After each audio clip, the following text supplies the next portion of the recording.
Assalamualaikum warahmatullahi wabarakatuh. Bismillah, alhamdulillah, salatu wassalamu ala sayyidi rasulillah, la hawla wa la quwata illa billah, ma ba'du.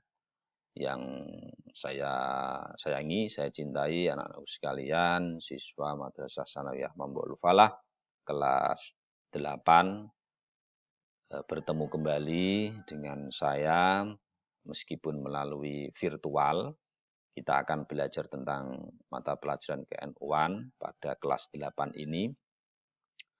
Hari ini kita akan mengkaji pada bab 1 ya. Bab 1 itu apa? Yaitu tentang pengertian dan sejarah munculnya Ahlussunnah wal Jamaah ya. Pengertian dan sejarah munculnya Ahlussunnah wal Jamaah. Yang harus kalian capai pada bab 1 ini adalah satu, mengetahui pengertian Ahlussunnah wal Jamaah. Kemudian yang kedua, mengetahui hadis tentang perpecahan umat Islam. Kemudian yang ketiga, mengetahui ajaran pokok Ahlussunnah wal Jamaah. Konteks kompetensi dasar ini semuanya adalah berkaitan dengan pengetahuan. Jadi anak-anak saya sarankan untuk memperhatikan, mendengarkan, mencermati, dan jangan lupa membaca. Sering dibaca berulang-ulang. Langsung saja. Pengertian Ahlussunnah wal Jamaah. Ya, Ahlussunnah wal Jamaah ini di Indonesia populer dengan sebutan Aswaja. Di kalangan NU apalagi sangat kental. Ya, disebut Aswaja. Nah, Aswaja, ya Ahlussunnah wal Jamaah. Itu. Kemudian secara bahasa ada 3 kata yang membentuknya. Ya. Yang pertama, ahl atau ahlun. Ini berarti keluarga-keluarga, pengikut dan penduduk. Kemudian as-sunnah ini berarti jalan, cara, atau perilaku walaupun tidak diridhoi. Jalan atau cara. Yang ketiga, al-jamaah berasal dari kata al-jam'u yang artinya mengumpulkan sesuatu, mendekatkan sebagian ke sebagian yang lain, atau mengumpulkan yang bercerai-berai. Nah, al-jamaah kaum yang bersepakat dalam suatu masalah atau orang-orang yang memelihara kebersamaan ya, atau kolektivitas dalam mencapai tujuan. Nah, tinjauan Ahlussunnah wal Jamaah secara bahasa ini saya ambilkan dari kamus ya, kamus besar bahasa Indonesia, dan di berbagai buku tentang penjelasan pengertian Ahlussunnah wal Jamaah ya seperti ini. Mohon anak-anak bisa dibaca lagi tentang pengertian Ahlussunnah wal Jamaah secara bahasa ini. Itu ya. Lanjut. Ahlussunnah wal Jamaah secara istilah. Jadi sebelum ke tahap berikutnya, Nabi pernah bersabda, ikutilah sunnahku dan sunnah para khulafaur rasyidin setelahku. Khulafaur rasyidin yaitu sahabat Abu Bakar, Umar, Utsman, Ali. Kemudian menurut Syekh Abdul Qadir Al-Jilani, apa yang telah diajarkan oleh Rasulullah meliputi ucapan, perilaku, serta ketetapan beliau itu disebut sunnah. Ya.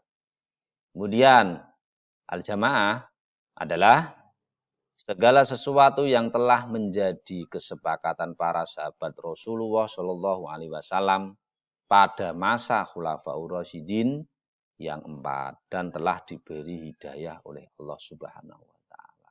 Ini sunnah dan al-jamaah menurut Syekh Abdul Qadir Al-Jilani.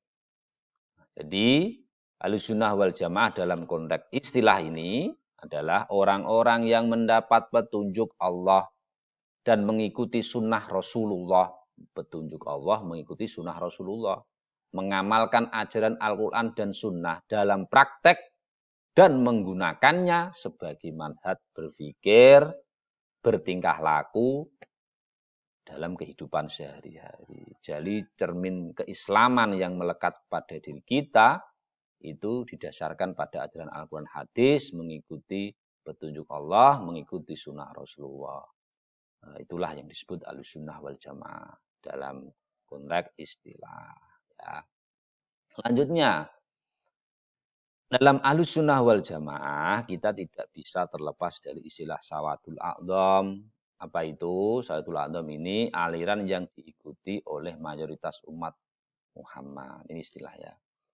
Mereka para sahabat Nabi dan golongan yang mengikuti mereka dalam prinsip akidah. Ini jadi As-Sawadul A'dham itu mayoritas. Mayoritas apa? Yang mengikuti umat Nabi Muhammad, yang mengikuti umat Muhammad. Maaf, saya ulangi. Jadi As-Sawadul A'dham adalah aliran yang mengikuti yang diikuti oleh mayoritas umat Muhammad. Aliran yang diikuti oleh mayoritas umat Muhammad. Nah, ini. Kemudian yang kedua ini berkaitan dengan sunnah. Kemudian berkaitan dengan jamaah adalah mayoritas terbesar yang diikuti muslimin ya, atau orang-orang Islam. Jamaah ini mayoritas terbesar yang diikuti oleh muslimin. Nah, dalam konteks as-sawadul a'dham ini sahabat Anas bin Malik mendengar Rasulullah bersabda, sungguh umatku tidak akan bersepakat pada kesesatan. Karena itu, bila kalian melihat terjadi perselisihan, maka ikutilah kelompok mayoritas. Jadi di dalam kalangan kita tidak mengenal istilah perpecahan atau perselisihan.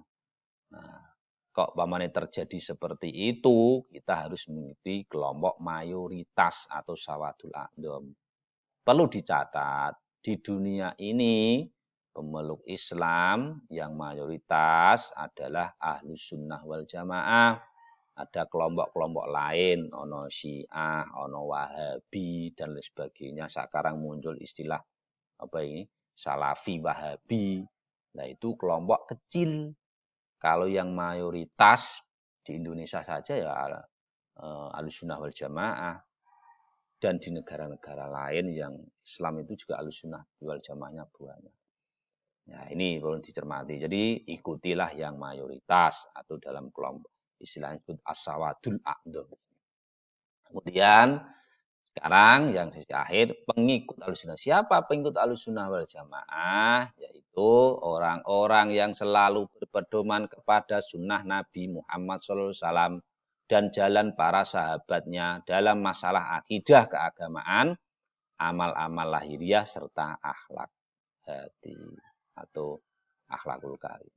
Ya, jadi orang-orang selalu berpedoman kepada sunnah Nabi Muhammad dan jalan para sahabatnya dalam masalah akidah, keagamaan, amalan-amalan lahiriah dan akhlak. Ini. Menurut Kiai Haji Hasyim Asy'ari, siapa mengikuti Ahlussunnah wal Jamaah? Yaitu kelompok ahli tafsir, ahli hadis, dan ahli fikih. Ahli tafsir itu ya berkaitan dengan Al-Quran. Ahli hadis berkaitan dengan penjelasan hadis. Kalau ahli fikih berkaitan dengan ajaran keislaman, ya berkaitan dengan syariat, ya haram, wajib, mubah, makruh, sunnah, dan sebagainya. Mereka lah yang mengikuti dan berpegang teguh dengan sunnah Nabi Muhammad SAW dan sunnah Khulafaur Rasyidin setelahnya.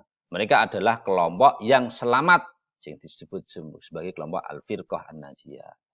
Nah, ulama mengatakan, sungguh kelompok ini sekarang terhimpun dalam madhab yang 4. Pengikut madhab Hanafi, Syafi'i, Maliki, dan Hambali. Lah kita sebagai orang NU, orang Indonesia adalah kelompok yang bermadhab. Ya, kelompok yang bermadhab. Jadi, secara konteks pendapat Mbah Hasyim Asy'ari, kita adalah tergolong Ahlussunnah wal Jamaah. Oleh karena itu, dalam konteks pengertian ini, anak-anakku sekalian, sekali lagi saya ingatkan, tolong dibaca berulang-ulang karena ini targetnya adalah pengetahuan, harap segera dihafalkan, dan sebagainya. Dan sampai ketemu kembali dengan saya di sesi berikutnya. Mudah-mudahan kita semua diberikan kemudahan dalam segala hal dan kesehatan di tengah kondisi seperti ini. Dan mudah-mudahan materi ini dapat memberikan keberkahan terhadap kita semua. Dari kami cukup sekian, saya akhiri. Wallahul muwaffiq ila aqwamit thoriq. Assalamualaikum warahmatullahi wabarakatuh.